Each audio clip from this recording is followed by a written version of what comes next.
Hi friends, మీరు ఇక్కడ చూడొచ్చు టీవీ రిమోట్ అయితే సరిగ్గా పనిచేస్తలేదు. మనం ఏం చేస్తామంటే ఎవరి మీద కోపం వచ్చినా కానీ టీవీ రిమోట్ మీదనే చూపిస్తాము. అది చిన్నపిల్లలైనా సరే పెద్దోళ్ళైనా సరే ఎవరికి కోపం వచ్చినా కానీ టీవీ రిమోట్ మీదనే చూపిస్తారు. అందుకోసమే టీవీ రిమోట్లు అనేవి తొందరగా పాడవుతాయి. అయితే నేను ఇప్పుడు చెప్పబోయే చిన్న టిప్ అనమాట. మీకు యూజ్ అయితే అవుతుంది అనుకుంటున్నాను. మీరు ఇక్కడ చూడొచ్చు రిమోట్ అయితే పనిచేస్తలేదు ఎంత వచ్చినా కానీ.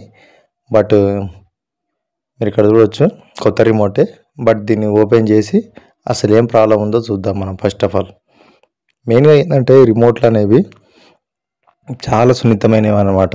మీరు ఇక్కడ చూడొచ్చు ఫస్ట్ ఆఫ్ ఆల్ మనం బ్యాటరీ అయితే తీసేసినాము. బ్యాటరీ ఫస్ట్ ఆఫ్ ఆల్ మనం ఏం చేయాలంటే సెల్స్ పనిచేస్తున్నాయా లేవా అని చెక్ చేయాలి. సెల్స్ అయితే కొత్తవి ఉన్నాయి, బట్ రిమోట్ అయితే పనిచేస్తలేదు. ఏం ప్రాబ్లం ఉందో ఓపెన్ చేసి చూస్తేనే అర్థమవుతుంది. ఈ AAA సెల్స్ అనమాట. AAA సెల్స్ అంటే ఏంటంటే సన్నం ఉంటాయి. AA సెల్స్ అనేవి మనము గడియారంలో వాడేటి అనమాట. అవి AA సెల్స్ అంటారు. AAA సెల్స్ అనేవి కేవలం రిమోట్ పర్పస్కి మాత్రమే వాడతాము. ఇంకోటి ఏంటంటే మనము గడియారం లేసే సెల్ కన్నా కూడా ఈ సెల్ రేట్ అనేది కొద్దిగా ఎక్కువ ఉంటుంది అనమాట.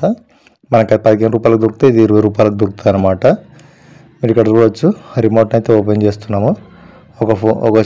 ఒక చేతిలో ఫోన్ ఉన్నది, మరొక చేతితోటి ఓపెన్ చేయడానికి ఇబ్బంది అవుతున్నది. అందుకోసం ఎవరో సహాయం అయితే తీసుకొని అయితే ఇదైతే ఓపెన్ చేయాలి.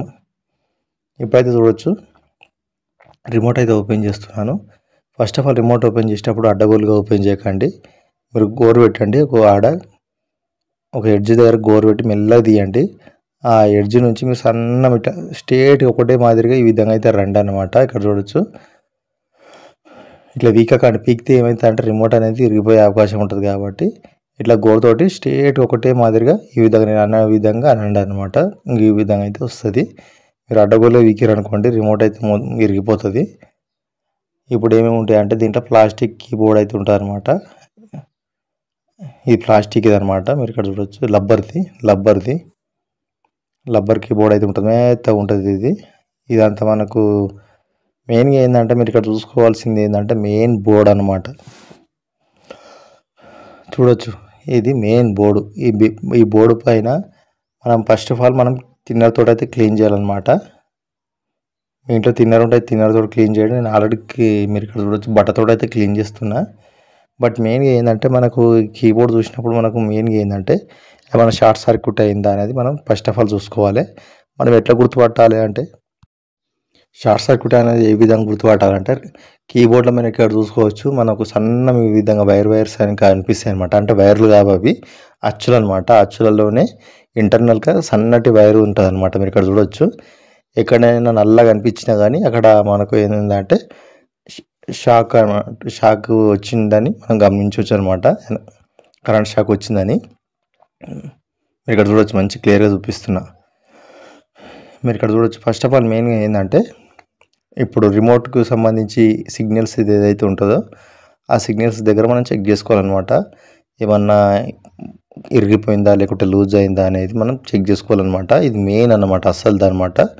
ఇది పోతే మొత్తము మన కన్ను పోతే ఎట్లనో సేమ్ దీని కూడా ఇది ఇరిగిపోయింది అనుకోండి రిమోట్ అసలే పనిచేయదు. అది మెయిన్ అనమాట. మీరు ఇక్కడ చూడొచ్చు ఏమన్నా సోల్డరింగ్ ఏమన్నా లూజ్ అయిందా ఏదైనా అయితే మనం ఇక్కడ సోల్డరింగ్ అనేది చేసుకొని గట్టిగా చేసుకుంటే మనకు సరిపోతుంది. మెయిన్గా ఏంటంటే ఈ బోర్డు పైన ఇక్కడ కూడా కరెంట్ షాక్స్ అయితే ఏం కాలేవన్నమాట. మీరు ఇక్కడ చూడొచ్చు సెల్ పొజిషన్ అనమాట. సెల్ పొజిషన్ కూడా ఇక్కడ ఏదైనా పిన్ కానీ లూజ్ కానీ లేకుంటే ఇరిగిపోయినా కానీ ఉంటే మాత్రం ఇది కూడా రాదనమాట. ఇది కూడా బాగానే ఉంది. అనమాట. మెయిన్గా ఏంటంటే చిన్న చిన్న కాయిల్స్ అయితే ఉంటాయి అనమాట బోర్డు పైన. మీరు ఇక్కడ చూడొచ్చు అక్కడ ఇక్కడ ఏదైనా బర్న్ అయినా కానీ నల్లగా అయినా కానీ అది కాలిపోయినట్టు లెక్క అనమాట. మీరు గుర్తుంచుకోండి. ఇది ఎక్కడ కూడా కాలిపోయినట్టు అయితే లేదు. బట్ సెల్స్కి సంబంధించి సాకెట్ కూడా బాగానే ఉంది. అయితే మెయిన్గా ఏంటంటే మనం కింద ఇక్కడ ఇంకో కాయిల్ అయితే ఉంటుంది అనమాట. మనం ఆ కాయిల్ అనేది మనము మెయిన్గా మల్టీమీటర్ తోటి మాత్రమే చెక్ చేయవచ్చు. ఇది ఇక్కడ ఉంది కదా కాయిల్ అనేది. ఇది గుండె లాంటిది అనమాట. మనకు గుండె ఏ విధంగానో సేమ్ టు సేమ్ ఇది గుండె లాంటిది అనమాట. దీనికి సంబంధించి ప్రోగ్రామింగ్ ఫిక్స్ చేయబడి ఉంటుంది అనమాట. అంటే రిమోట్ అనేది ఏ విధంగా పనిచేయాలి, ఏ ఛానల్ రావాలి అదంతా కూడా దీంట్లోనే ఉంటుంది అనమాట. ఈ చిప్ ఉంది కదా చిప్లోనే స్టోర్ అయి ఉంటుందన్నమాట. మనం మెమరీ కార్డులో పాటలు ఏ విధంగా అయితే స్టోర్ చేసి ఉంచుకుంటామో సేమ్ టు సేమ్ కంపెనీ వాడు కూడా రిమోట్ ఏ విధంగా వర్క్ చేయాలని దాని ఇన్ఫర్మేషన్ అంతా కూడా అందులో స్టోర్ చేసి ఉంచుతాడనమాట. తర్వాత ఏంటంటే ఇది కాయిల్ అనమాట. మీరు ఇక్కడ చూడొచ్చు. ఈ కాయిల్ ఖరాబ్ ఉందా లేదా అనేది మనం మెయిన్గా ఏంటంటే ఇది బ్యాటరీ యొక్క కాయిల్ అనమాట. దీన్ని చెక్ చేయాలంటే ఖచ్చితంగా మల్టీమీటర్ అయితే కావాలన్నమాట. మల్టీమీటర్ ఉంటేనే మనం చెక్ చేయొచ్చు. నేను ఆల్రెడీ చెక్ చేశాను, బట్ ఈ కాయిల్ అనేది రావటం లేదు. వేరే కాయిల్ తీసుకొని వచ్చి సోల్డరింగ్ చేసుకుంటే సరిపోతుంది. అది ఇంచుమించు 50-60 రూపాయలు అయితే ఉంటుంది అనమాట. మనం బ్యాటరీ కొంటే ఇంచుమించు 200 నుంచి 300 వరకు కావాలి. ఆ కాయిల్ ఒక్కటి తెచ్చుకొని మనం 60 రూపాయలకు తెచ్చుకొని వేసుకున్నాం అనుకోండి, పనిచేస్తుంది. ఆ కాయిలలో కూడా చాలా వోల్టేజెస్ ఉంటాయన్నమాట. డీసీయా, ఏసీయా అవన్నీ ఉంటాయి అన్నమాట. అవన్నీ తెలుసుకోవాలి. మెయిన్గా ఏంటంటే మీకు ఒక ఇన్ఫర్మేషన్ ఇవ్వడానికి నేను ఈ వీడియో అయితే చేయడం అయితే జరిగింది. చూడొచ్చు. మొత్తానికైతే కీబోర్డ్కి సంబంధించి పార్ట్లు అనేవి ఈ విధంగా ఉంటాయి. మెయిన్గా ఏంటంటే మనం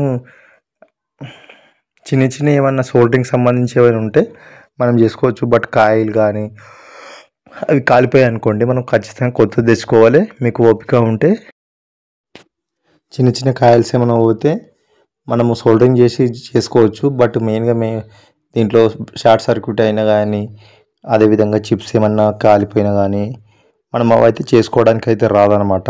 అయితే సామాన్యంగా అవి కూడా తొందరగా కాలిపోవు. మెయిన్గా ఏంటంటే ఇంకోటి ఏంటంటే మీరు ఇక్కడ చూడొచ్చు. ఇది ఒక ప్యానల్ ఉంది కదా, ఈ ప్యానల్ పైన కూడా ఏమన్నా వైర్స్ కానీ ఏమన్నా జాయింట్ కానీ తెగిపోయినా కానీ మనకు కనిపించాయి అనమాట. ఇంటర్నల్గా తెగిపోతాయి కాబట్టి మనకు కనిపించాయి కాబట్టి వాటిని చేసుకోవడానికి మనకు చాలా ఇబ్బంది అవుతుంది అనమాట. అందుకోసం ఇది పడేసి మనం కొత్తది తీసుకోవడమే బెస్ట్. మామూలుగా చిన్న సోల్డరింగ్ సంబంధించి ఏవైతే ఉంటాయో అలాంటివి అయితే మనం చేసుకోవచ్చు ఫ్రెండ్స్. ఇట్లాంటివి అయితే చేసుకోవడానికి అయితే మనకు చాలా ఇబ్బంది. మెయిన్గా ఏంటంటే మీకు ఖచ్చితంగా మీకు ఈ సోల్డరింగ్ అనేది తెలిసి ఉండాలి. ఎంత వోల్టేజ్లో మనం ఎంత యూజ్ చేయాలో తెలిసి ఉండాలి. అదేవిధంగా ఏ జాయింట్ నుంచి ఏ జాయింట్ కనెక్షన్ ఉంది, ఏ జాయింట్ నుంచి ఏ జాయింట్ డిస్కనెక్ట్ ఉంది, అదంతా కూడా మీకు తెలిసి ఉంటేనే మీరు ఈ వర్క్ అయితే చేయగలుగుతారు. మామూలుగా అయితే సామాన్య మూలలో అయితే చేయలేరు అనమాట. మినిమం డిగ్రీ అయితే చదవాలనే డైలాగ్ ఉంది కదా, ఆ డైలాగ్ పనికిరాదు దీనికి. ఖచ్చితంగా మీకు దీనికి సంబంధించి ఒక అనుభవం, ఒక జ్ఞానం అనేది ఉంటుందని తెలుస్తుంది ఫ్రెండ్స్. ఇంతే ఫ్రెండ్స్, మీకు ఇది నచ్చింది అనుకుంటాను. నచ్చితే తప్పకుండా లైక్ చేయండి. Thank you.